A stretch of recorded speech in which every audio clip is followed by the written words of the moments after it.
So what happens when the home that you fell in love with has an appraisal value come in lower than the price that you wrote the offer for? Now what? Do you just get it at the lower price?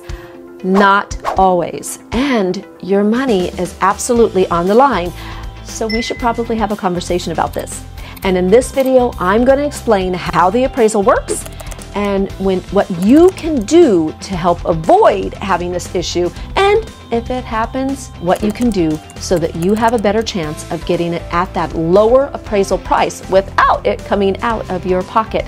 And we're going to get after it right now.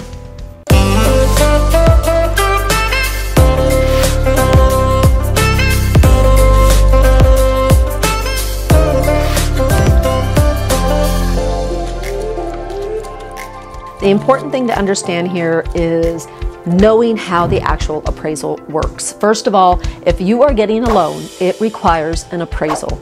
That means that that bank wants to determine that the price that you wrote that home up for is truly the true market price. And so they have a representative called an appraiser that will actually go out to the property to determine the value of the property. And we'll get into a little bit more details about how they determine that value. But first and foremost, right here, you need to understand the lender orders the appraisal. It's usually ordered after the inspection. And that's because that appraisal is going to cost you anywhere from $800 to over $1,000, in which you do have to pay for. Also, that lender cannot choose who that appraiser is. Neither can you choose who that appraiser is. Also, the listing agent nor the buyer's agent can be present at the time that that appraiser comes, because they don't want agents to steer that appraiser into coming up with some sort of value that is either higher or lower than the actual purchase price that you wrote that home on. I do also want to note right here that as a buyer, you have every right to get a copy of that appraisal, even if it came in at value, because you can actually use that later on at the time that you go to sell the home, just in case there was a discrepancy regarding the square footage. We've had this happen a lot where, for whatever reason, you purchased the home, it was advertised as a higher or lower square footage, that appraisal came in, you had to duke it out, maybe because it actually caused the value to not come in at value, or maybe it came in at your benefit. But when you go to list it, what happens is that may not be the case the second time around, and an agent cannot put into the MLS anything than what the county has of record regarding your home. And the only way that that can be argued against or changed and modified in the MLS is if there's an actual appraisal that noted the square footage measurements at the time that your appraisal was done. So you can take that different square footage amount, good or less, and you would use that at the time that you go to sell your home, so that you can help bulletproof any appraisal issues coming in down the road, or that it can actually justify maybe a higher price point because you have more square footage than what was reflective at the time that you purchased it. So just a little tip there on just understanding just the beginning of appraisals. Now, let's talk about how that appraiser is going to come up with value and why you need to know this. It's very important that you need to know this, because if you understand, then you can actually have a better conversation with your agent depending on their experience. And let's start on that little conversation right now. So how do appraisers come up with the value anyway? Well, first of all, they come up with the value according to what the market has already been reflective of, what people were willing to buy homes for, and how those price percentages have changed, either going up or down over time.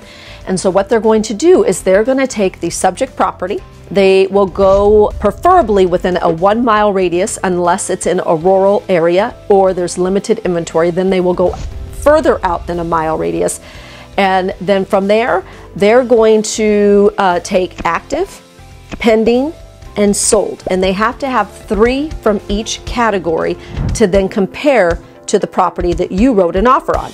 Then, of course, what they're going to do is they're going to do adjustments according to the features, benefits of where you're at, and they're going to do adjustments according to those other homes compared to your home.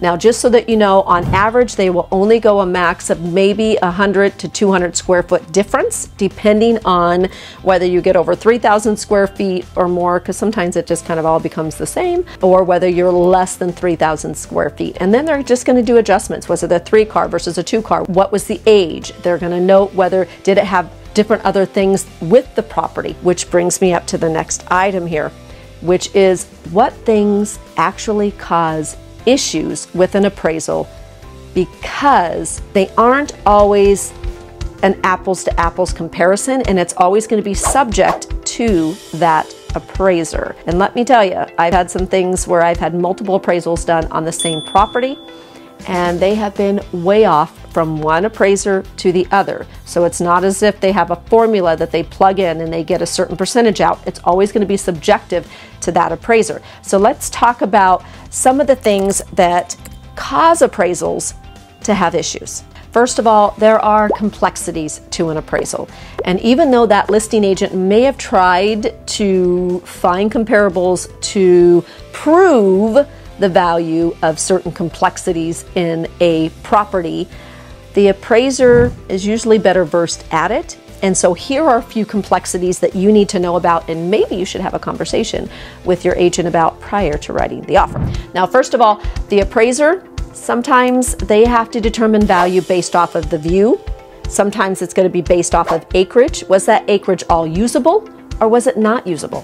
They're not always going to take a 10-acre parcel and give it the same value as another 10-acre parcel, because maybe that 10-acre parcel only had about 3 acres that were usable. The rest was marsh, wetlands, or was a huge cliff, that went into nowhere with no benefit. Acreage is not always an apples to apples. Also, those outbuildings, believe it or not. Was there pole barns?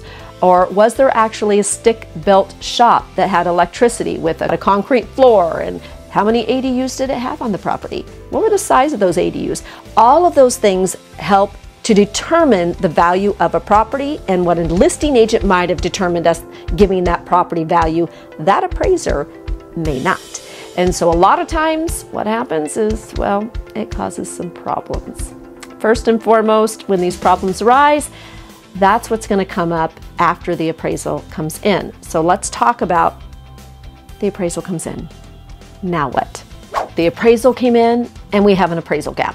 An appraisal gap is maybe you wrote that offer because you were super excited and there was other competing offers. Either one, you offered over the list price, or maybe you offered full price and it didn't come in right. So what takes place is when that appraisal comes in, you have, here in the state of Washington, you have 3 days to give a copy of that appraisal and a actual formal response to that seller noting what you're going to do regarding that low appraisal. And usually, as a buyer, you're going to want to ask for the price to be lowered, right? And so what takes place is that seller has 10 days to give a response on what they're going to do, because they don't have to lower the price, believe it or not. So in that 10 days, they're going to do several things. In the financing contingency, which you will have when you are doing lending, of course, on a loan, doesn't matter what kind of loan, whether it is a conventional FHA, VA, USDA, there's all different kinds out there.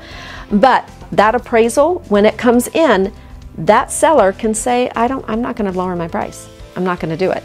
But they have 10 days to decide. And so in that financing contingency, it's going to state, Mr. Seller, you have the right to order another appraisal to refute the appraisal that the buyer did. However, a lot of times the seller won't do that because it's not always a guarantee that lender is going to accept that second appraisal, depending, of course, on how far off we were from appraisal price versus your offer price, not the list price, because sometimes there can be issues where you offer full price, what the listing agent put it at, you thought you were good, and the appraisal came in lower. So even under that instance, that seller, what they do is they have 10 days and they can either order another appraisal to refute yours, or they can give a response saying, well, you know what, there was multiple offers, or I did $50,000 worth of repairs from that inspection, so I'm only gonna come in halfway. You have to come up with the difference. The other, or they can come back and say, yep,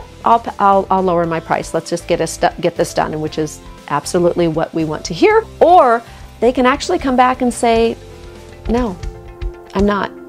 I had my property on the market one day. There was a lot of interest. I accepted your offer, and I know I could get another offer. So in that case, what do you do? And now this is the most important part of this video, because this is what you're going to do to bulletproof, or at least help to prevent this issue from happening. And this is what it involves. It involves going all the way back to the beginning of when you started to look at homes. And let me start by saying that this is where your realtor representation absolutely matters in order to be able to have a better chance of not having this issue after you find a property. Let me explain. First of all, when you find that property that you love, that agent of yours should be doing some sort of market evaluation to make sure that that area, that the community actually supports the offer price that you wrote. Because if it doesn't, because maybe in all of your zeal and your love, you're like, I want this house, I am offering $10,000, $20,000 over this property. I've been looking for 6 months. And what's important is your agent should go back to see whether the value in that community supports the offer price that you have. Otherwise, you're going to have an issue with that appraisal, or at least you should know that there's going to be a risk at having that issue with the appraisal. Or on the other side, before maybe you wrote it at list price, you should still have that agent do that comparable, because if everything else in that community was $10,000, $15,000 lower, you need to know that before you write the offer. And also that agent can use those comps at the time of submitting that offer to support why you're offering lower. Not that you're insulting that seller, but that you're just saying, you know, maybe the market shifted and maybe you weren't aware that there are now 4 or 5 homes that are anywhere from $10,000 to $15,000 lower than your list price. And that will help to support your offer going in right from the get-go. Also, at the time that appraisal comes in, I know for me, when I have a low appraisal come in for my clients, it's all about the conversation that your agent has with that listing agent. And I've been around for a long time, and a lot of other agents may not, or even if they have, maybe they haven't done a lot of transactions, so they really don't have a full understanding of everything involved with appraisals and with what happens on the back end of them. And so I do a couple of things. First of all, I remind that listing agent, you know, the offer that we wrote is an actual government-backed loan, meaning that it's a Freddie, Fannie Mac, Penny Mac loan, right? Which is usually going to be an FHA, USDA, VA loan.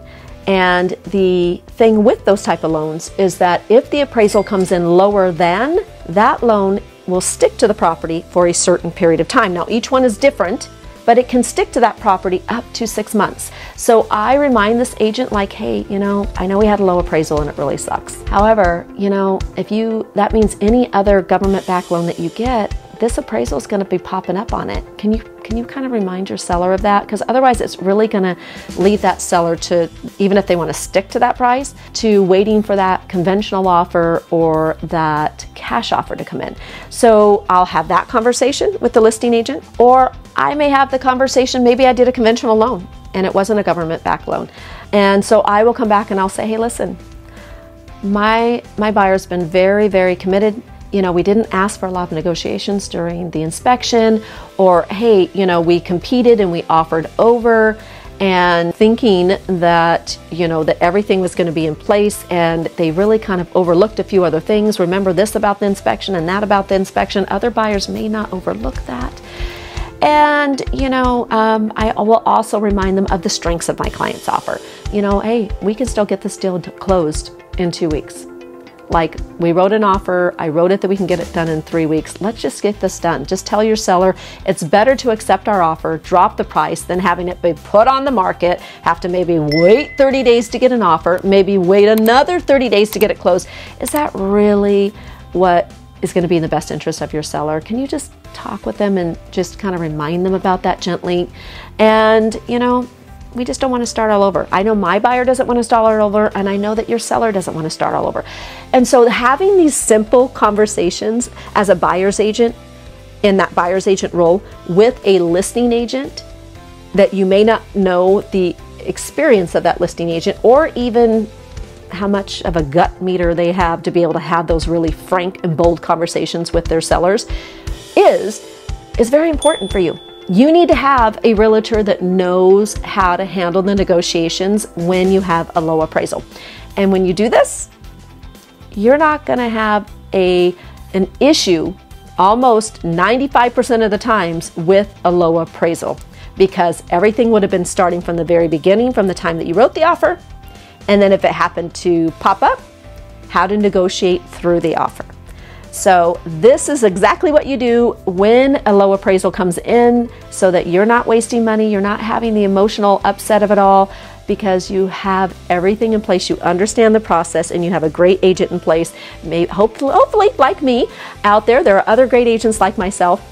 And thank you so much for watching this video, and certainly leave remarks. And most of all, I would love to actually meet you one day, not just behind the screen, but in person. So I am a realtor here locally. I would love to be able to help you find a home or help you list a home, and make sure to overcome any objections regarding appraisals, because it happens on both sides. And so thank you so much for watching, and until next time, have a great home buying and selling day.